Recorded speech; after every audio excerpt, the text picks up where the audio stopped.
See what I did there? The reason why I shaded that is because it bends. Shading shows you exactly where objects bend without you having like a hard crease.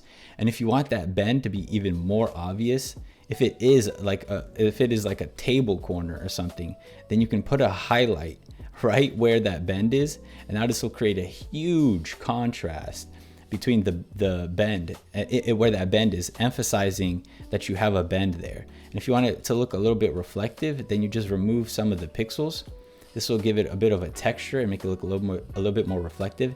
This shading here, I don't think the contrast is high enough. When you're zoomed in, it's really easy to see it, but I think we're gonna need to increase the contrast. There's two things we could do. I could increase the contrast, or I could create another layer of shading, which is what I'm gonna do. So I'm just gonna darken the color. I'm going to kind of repeat that pattern, but here, I'm gonna take it a little bit further. So what we're doing here is creating a gradient, and it'll just look a little bit better. And something cool that you can also do is, you see how this is the missing chunk of the mushroom? I could just take this color, drag it up higher, and as you can see, it looks like it continues, but I'm not using this color here. That's not necessary.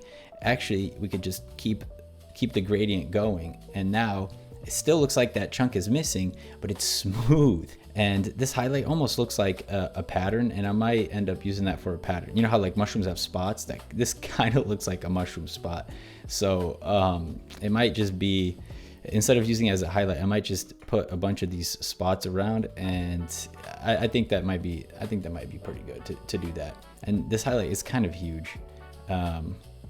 Now that I'm making it I'm using it as spots, it might be better to just shrink that. All right, and then over here we don't have spots, and if I put this spot here, I just want to show you that the contrast is way higher, and it doesn't make sense. So instead of taking one of these highlights and putting it on the opposite side as the same exact color, use one color below that. So now the spots here, you see right here, I'm not using the brightest color. I'm using the color below it, because the contrast between these now looks a lot more realistic. The lighting makes more sense there.